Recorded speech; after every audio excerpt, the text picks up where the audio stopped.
नमस्कार। आप लोगों से मैंने कहा है कि चीन की हर खबर आप तक पहुंचाऊंगा और इसलिए इसमें सबसे जरूरी खबर है कि क्या चीन में आखिर जब इतना कुछ हो रहा है, भले ही सरकारी मीडिया है, कुछ है, तो क्या इस सब के बावजूद कोई चीनी पत्रकार नहीं है, कोई चीन के खिलाफ आवाज नहीं उठा रहा है, कोई चाइनीज कम्युनिस्ट पार्टी की तानाशाही क्रूर निर्दयी बातों पर उंगली नहीं उठाता है? ऐसा नहीं है। वहां पत्रकारों ने उंगलियां उठाई, आवाज उठाई, लेकिन चीन की चूंकि तानाशाही ऐसी है और दुर्भाग्य से दुनिया को जब खड़ा होना चाहिए था तो उनके साथ लोग खड़े नहीं हुए।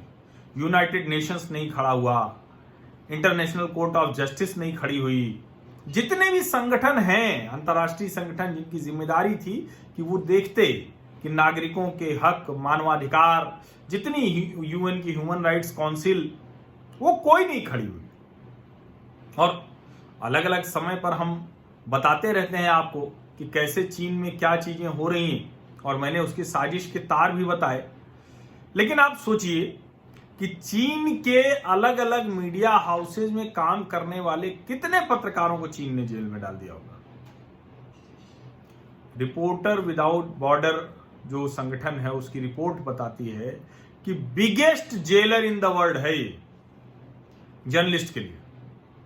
और सिर्फ 2020 में 109 से ज्यादा पत्रकारों को चीन ने जेल में डाल दिया है।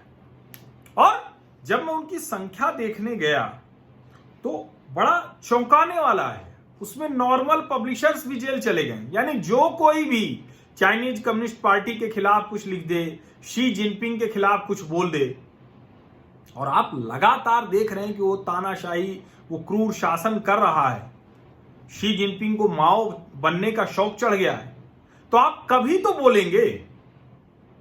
और जिस तरह से 2015 से अभियान चलाया हुआ है शी जिनपिंग ने कि देश में कोई भी कुछ बोलता है तो उसके खिलाफ सीक्रेट कोर्ट में सीक्रेट ट्रायल्स हो रहे हैं, उनकी कहानी मैंने आपको बताई है, लगातार बता रहा हूं, आगे भी बताऊंगा। अभी देखिए 29 फरवरी 2016 को ही लिंगशिया जो पब्लिशर हैं, ये गुआंगशी नॉर्मल यूनिवर्सिटी प्रेस के, इनकी गिरफ्तारी हो जाती है। डाई शुलिन ये बुक एडिटर और सेलर हैं, इनकी गिरफ्तारी हो जाती है 1 फरवरी 2017 को। कुर्बान महमूद ये फॉर्मर एडिटर इन चीफ हैं, वहां के जो शिनजियांग कल्चरल जर्नल के फॉर्मर एडिटर इन चीफ, उनकी गिरफ्तारी हो जाती है 31 अक्टूबर 2017 को। और जब मैं देखता हूं तो मुझे लगता है कि कोई बचा है क्या वहां। बुक ऑथर हैं लैमजैब ए बुर्जिगिन 14 सितंबर 2019 इनकी गिरफ्तारी हो जाती है। पॉलिटिकल कार्टूनिस्ट झैंग डोंगनिंग इनकी गिरफ्तारी हो जाती है 27 जुलाई 2019 को। और ये पूरी की पूरी लिस्ट है।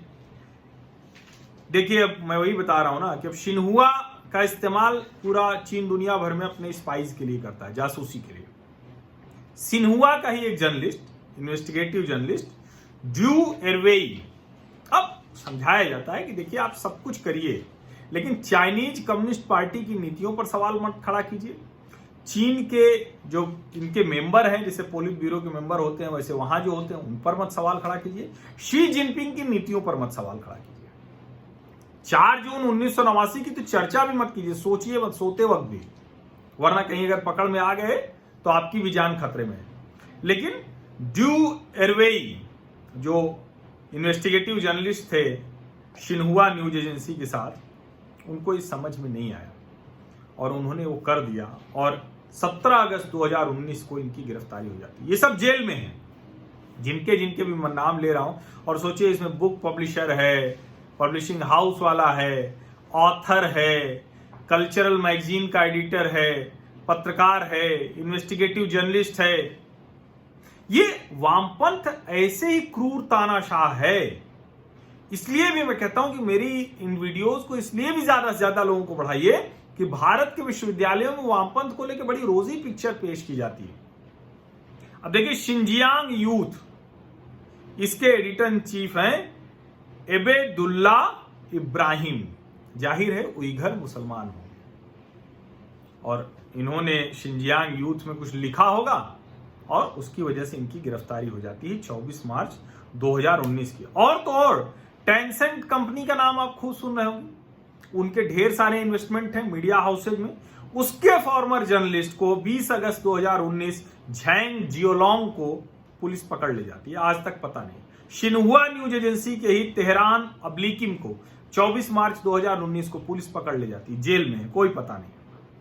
और मतलब एजुकेशन प्रेस के अदिलजान अईद, उनको पकड़ ले जाती है। शिंजियांग एजुकेशन प्रेस के हबीबुल्लाह को पकड़ ले जाती है।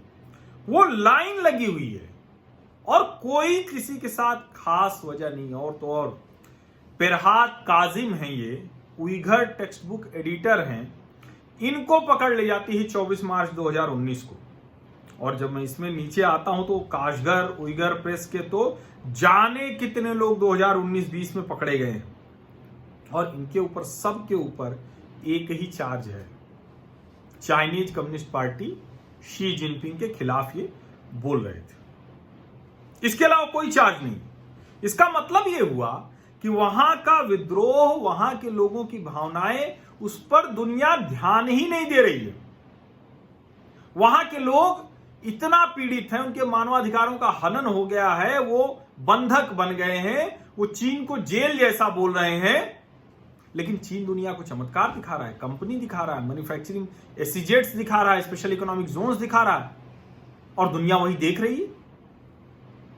बिल्कुल नहीं देख रही कि शिंजियांग में क्या हो रहा है, तिब्बत में क्या हो रहा है। इसको दुनिया क्यों नहीं देख रही? हम बेहतर विश्व की तरफ बढ़ना चाहते हैं तो हम इनको कैसे छोड़ सकते हैं?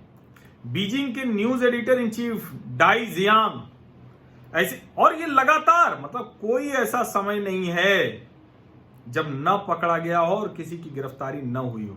Columnist, freelance writer, publisher, book author, कोई भी बचा नहीं।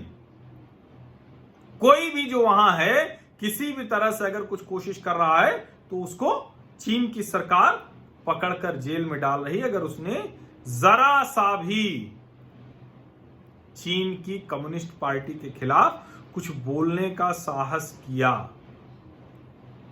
ये आप इसको समझिए, और समझना इसलिए भी जरूरी है कि अगर ये नहीं आप समझेंगे और चीन जो कर रहा है उसको इसी तरह से चलने दिया जाएगा तो हम किस दुनिया की तरफ बढ़ रहे हैं, किस दुनिया की तरफ बढ़ रहे हैं।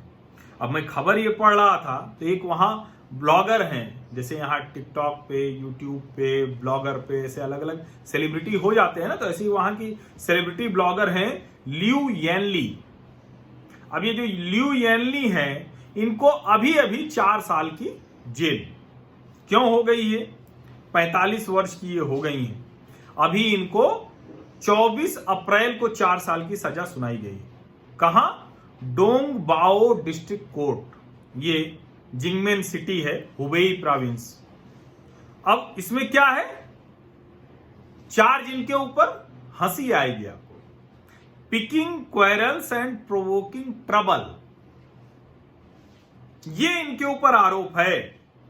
और कोर्ट ने कहा कि आर्टिकल 28 जो उन्होंने किया है, और जो खास करके शी जिनपिंग, फॉर्मर प्रीमियर झाऊ एनलाई और चेयरमैन माओ जेडोंग, उनके खिलाफ जो लिखा तो वो उसी के आधार पर इसको सजा सुनाई जा रही है। Insulted and attack the Chinese Communist Party and its leader.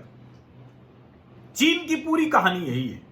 चीन देश नहीं है, आपको मैं बार बार कह रहा हूं, चीन देश के लोग जिस दिन स्वतंत्र हो जाएगा तो दुनिया वहां जाएगी और हम उस चीन को देख पाएंगे। मुझे लगता है कि हम देख पाएंगे, हमारे बाद की पीढ़ियों को इसका इंतजार नहीं करना पड़ेगा, हम चीन देख पाएंगे। लेकिन आप सोचिए कि ये है कि insulted and attack the Chinese Communist Party and its leaders, और 4 साल की जेल हो गई। Spread false information, maliciously speculated on hot topics in current affairs, मतलब जो ये चर्चा चल रही है जिसमें हम लोग जाने क्या क्या बात कर ले जाते हैं। हमारे यहां तो विपक्षी पार्टी के नेता राहुल गांधी वो चीन का स्वर बोलते हुए दिखते हैं, तब भी उनसे राजनीतिक तरीके से ही बात होती है और यही लोकतंत्र है। लेकिन चीन में तो जो लियू येनली है, ये बैंक में क्लर्क थी, सेलिब्रिटी राइटर ब्लॉगर हो गई, अवार्ड भी इनको मिला हुआ है। Received 2 awards related to freedom of expression, independent Chinese PEN centre's Lin Zhao memorial award मिला था और humanitarian China Yu Zhijian memorial award मिला 2019 में। इसको जरा आप समझिए, ये कम्युनिस्ट पार्टी का ये जो मॉडल है ना, कि ये अभिव्यक्ति की स्वतंत्रता, बहुत शानदार विश्व, ये सब वो बताते हैं और इसके नाम पर सब कुछ करते हैं। लेकिन जो चाइनीज कम्युनिस्ट पार्टी है उसके खिलाफ अगर पिता भी गया तो उसको गोली मार दो, परिवार में कोई अगर उसके खिलाफ गया तो उसको मार दो। और ये तानाशाही का मॉडल इन्होंने डेवलप किया है और इसीलिए इसको दुनिया भर को जानना जरूरी है। आप अपने जानने वालों को भी इसके बारे में जरूर बताइए, ये वीडियो भेजिए, सब्सक्राइब कर लीजिए, नोटिफिकेशन की घंटी दबा लीजिए। बाकी का काम आप निश्चिंत रहिए, मैं करता रहूंगा, हर जानकारी आप तक पहुंचाता रहूंगा। बहुत बहुत धन्यवाद।